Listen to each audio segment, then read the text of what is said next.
تبارك الذي نزل الفرقان على عبده ليكون للعالمين نذيرا.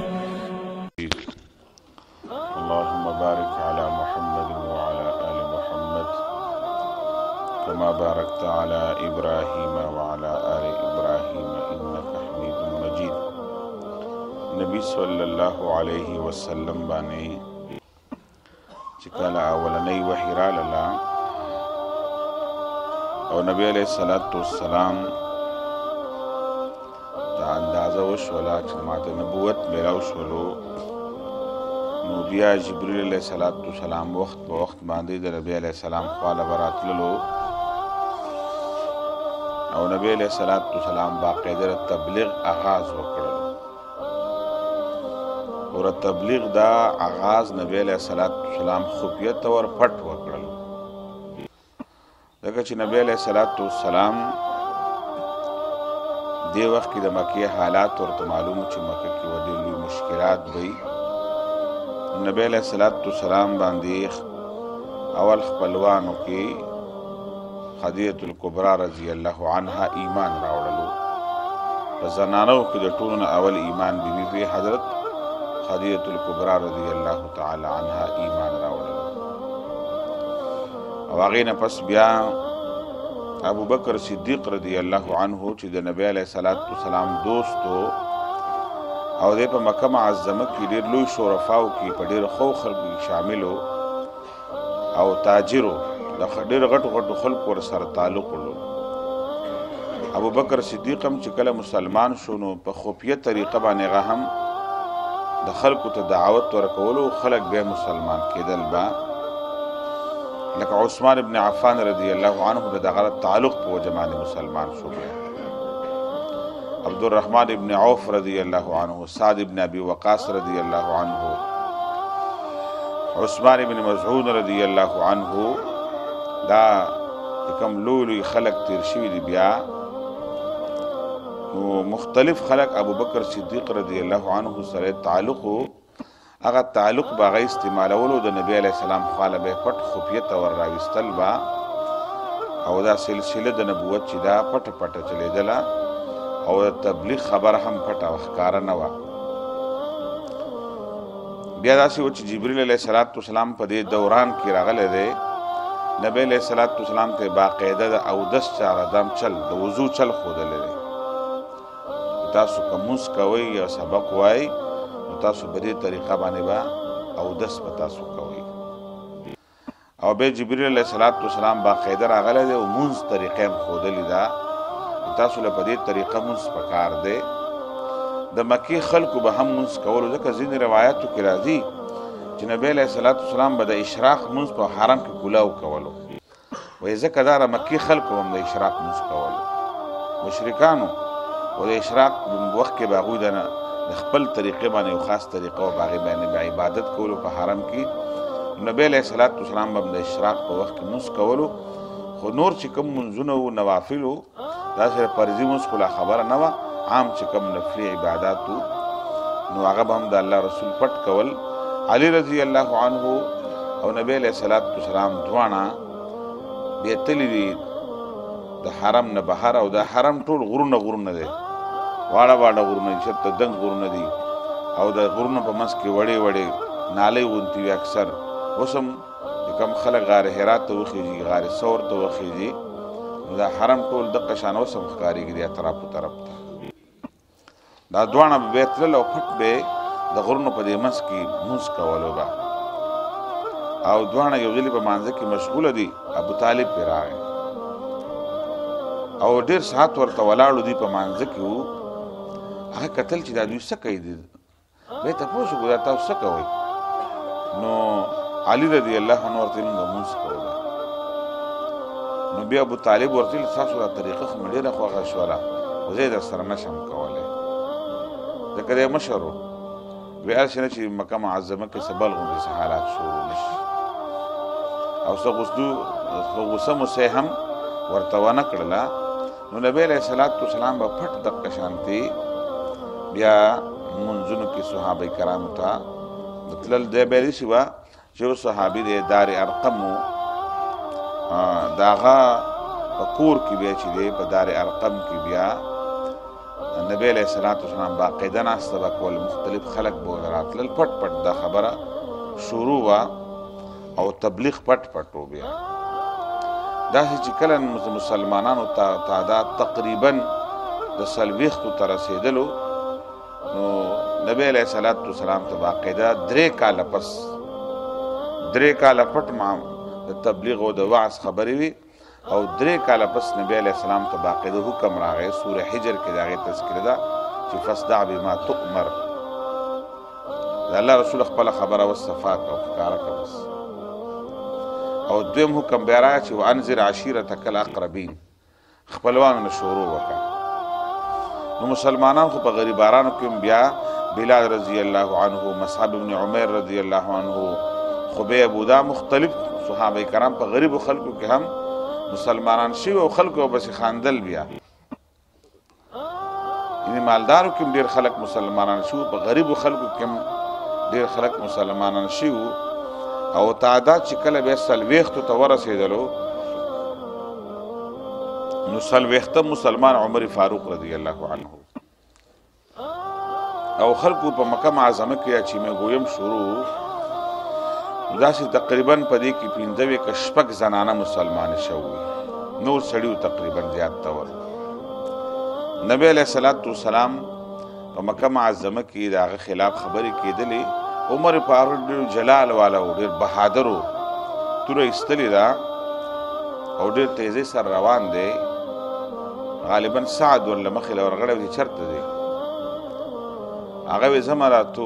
چې کوم پیغمبر په بیت الله شریف کې د حرم کې مکه معظمه کې د اختلاف جوړ کړ کور په کور باندې جنگ ولته ښکارېږي نو ته اختلاف دی بس ما چې هغه ختم کوم چې دا جګړه ختم شي هغه ورته ویل هغه ته خو نشي رسېدلی وی خور دی مسلمانه شوي هغه وښی دی مسلمان شوی اول خپل کور حالات زده کړه عمر فاروق رضی الله عنه د دار ارقم په ځای باندې د خپل اوښې کور ته روان شو د خور کور ته روان شو ورغې خباب ابن عرت رضی الله عنه مسلمان شو جلیل قدر صحابي دی دی په کور کې د هغوی په خور په کور کې ناست دی د هغه د اوښې ته او خور ته ورته قرآن شریف ښیي ورته سبق یې ورته ښودلی چې کوم آیاتونه به راتلل دا به خلکو یو بل ته زده کول به د دې وجې نه وګورې پرون ما دا خبره کړې او دا به سیرت په مختلفو مواقع باندې زه وایم د صحابه کرامو اولنی سبق قرآن شریف د دې نه مخکې بل سبق نشته دی یعنې دا اولنی سبق دی او اخري سبق قرآن شریف خباب ابن عرت رضی الله عنه چا طالب بیتی پټۍ نه پړاوله چې هلکه ول پټۍ زده کوي قرآن شریف خباب ابن عرت د عمر فاروق خور ته او د هغه اوښې ته قرآن شریف ښیي او دا خلک انپړ خلک وو داسې نه چېرته مخکې مدرسه کې دستاربندي شوی و سوال شولو مې ویلي و دی ورته قرآن ویل نه بلکل انپړ خلک وو نوم یې هم نه شی لیکلی چا نه یې خپل نوم چا ویلی شو دومره انپړ خلک عمر فاروق وک کېښودلو قرآن شریف یې واورېدلو عمر فاروق د خباب ابن عرت د خولې نه قرآن شریف واورېدلو هغې نه پسې دروازه وټکوله او چې کله د ده اوښې وکتل چیرې عمر دی نو خباب ته ویل دننه کښېنه عمر دی بېعزتي دې ونه کوي هغې دننه کښېنولو دروازې کولاو کړله او دوی اوښې باندې فورا ګزار وکړو به یې دروازه کې ویل تاسو مسلمانان شوي یئ خور راله بچ بچا به یې کولو خو چې کله د خور وکتل چې خاوند افسر یې راته مات کړلو او عمر نور نه بچ کېږي نو خور ورته غوسه وکړله ورته ویل عمره او که ته د خطاب زوی نو زه د خطاب لور یم دا فاطمه بنت خطاب وه ویل ته چې د کم پلار زوی که نه د حقه پلار د لور یم او چې ته په کوپر باندې دومره سخته یې زه هم د حقه پلار لور یم او زه هم مسلمانان شوي و مړام که نو عمر چې کله د خور دا ځکه په خور یې مزارې کړې وې چې کله عمر فاروق د خور دا غوسه واورېدله که نه بس دماغ یخ شو او د فاطمه بنت خطاب غوسې کار وکړل عمر فاروق رضی الله عنه د اوښې نه هم لاس ونیول او د خپل خور نه هم لاس ونیول او قرآن شریف د دې نه مخکې اورېدلی د خباب نه ویل تاسو اوس څه ویلو ویل زه اورېدل غواړم ما واورېدلو قرآن شریف بس خور ته اندازه وخته یې دې باندې اثر شوی دی هغه د خور ورته ته به اول غسل به کوې او د شاردام به کوې بدن پاکوالی وکړه بیا به راته قرآن وښه دې کله چې دغه شو سنبال شو بیا راغی خباب ته یې راوځه اوښې ورته ویلو خباب بن عرت راووتلو او د قرآن صحیح حصې ورته ولوستله عمر فاروق تک زیړ شول او په دې بدن باندې یو خاص غوندې رب غوندې راغی او ویل ما بوځئ نبي علیه صلات وسلام بس زه مسلمانېږم اوښې ورسره دی خباب ابن عرت دی ورسره خور د ورسره عمر یې روان کړی دار ارقم کور ته د دې نه مخکې یو کم 40 مسلمانان شوي دا ټوله خبره پټه وه تر اوسه پورې او چې کله دروازه وټکوله حمزه مسلمان شوی په دې وخت کې غالبا نو دروازه چې کله وټکوله چې وکتل په چاو کې صحابو دننه نه ویل عمر دی خلک دننه ویرل چې عمر به سله راغلی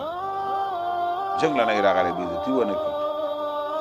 صحابو ور دننه وي ور ورته کولاو کړي چې په هر څه نیت راغلی ګورو به ورسره که په ښه نیت راغلی استقبال یې وکړو بد نیت راغلی ورسره به ازمایو مټ به ورسره به ازمایو دې څه کوي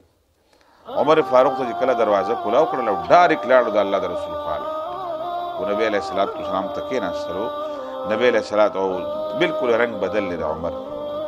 او نبی علیه السلام تپوس وکړو عمره څنګه راغلی وی د الله پاک رسوله ایمان راوړلو راغلی یم نبی علیه السلام ورته وفرمیل عمره مبارک شه ما پرون دعا کړې وه چې الله د مکې په 2 عمرینو کې یو مسلمان او د ابوجهل هم عمر نوم و د عمر فاروق هم خپل نوم عمر ویل په 2 عمرینو کې مې دعا کړې او ستا په حق کې قبوله شوې ده عمر فاروق رضی الله عنه بیا مسلمان شولو کلمې ویل او صحابه کرام ډېر زیات خوشحاله شول کمزوري مسلمانانو ته ډېره خوشحالي وه بیا د مانځه ټیم و دا فرضي مونځ نه و راغلی عام نفلي مونځونه مسلمانانو کول به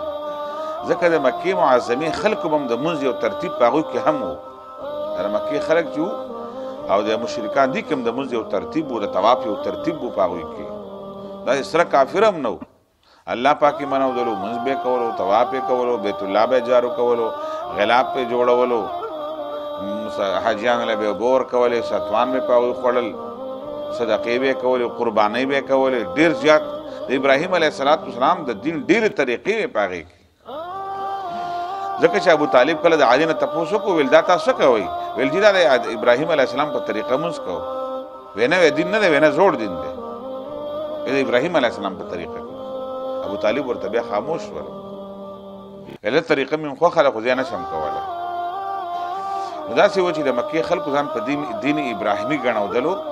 یعنې دا دغه نه و چې هغه ویل بس بلکې بېلمازه خلک ګرځېدل او خلکو الله نه د مکې خلکو الله منودلو قرآن شریف ویلي دي ولئن سألتهم من خلق السماوات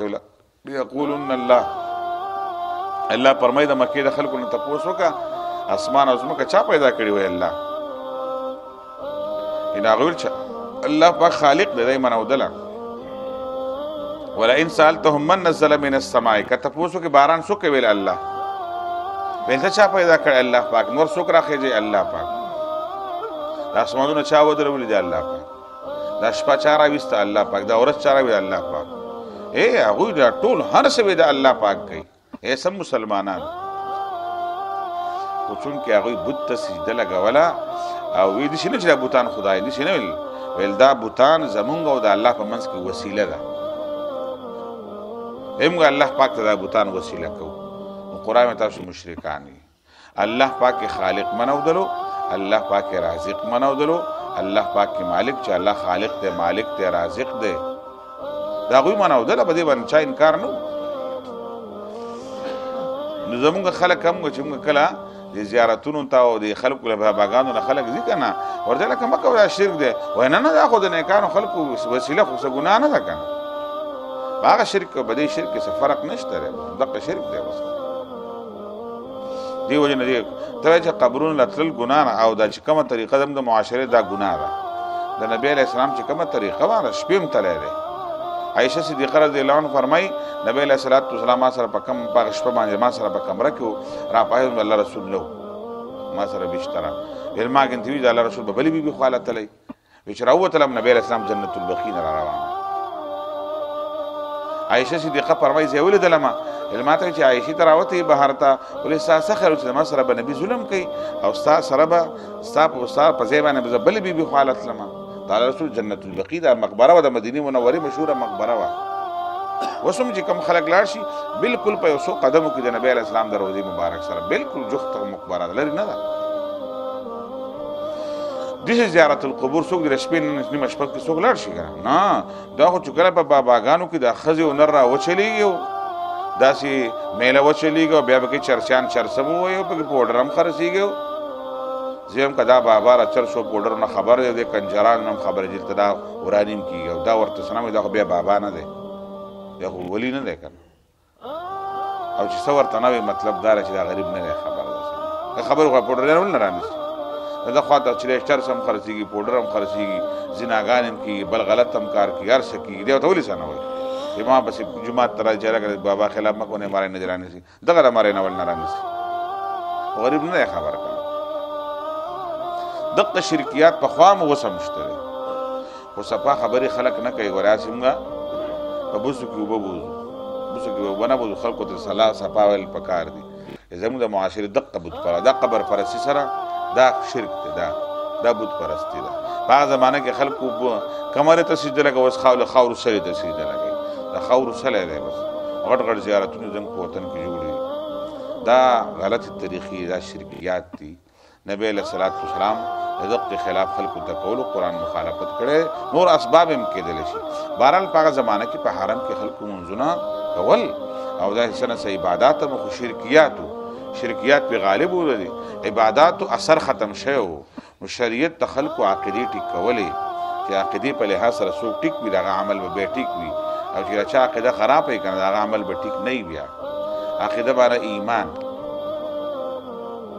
تبلیغیان ملګري ورته ایمان او یقین وایي چې ایمان او یقین د جا جوړ شي نو قرآن شریف دا جوړوي په مکي صورتونو کې چې دی که نه مکي صورتونو چې سړی وایي هغه کې ایمان او یقین جوړېږي او چې مدني صورتونه جوړوي نو عمل پکې جوړېږي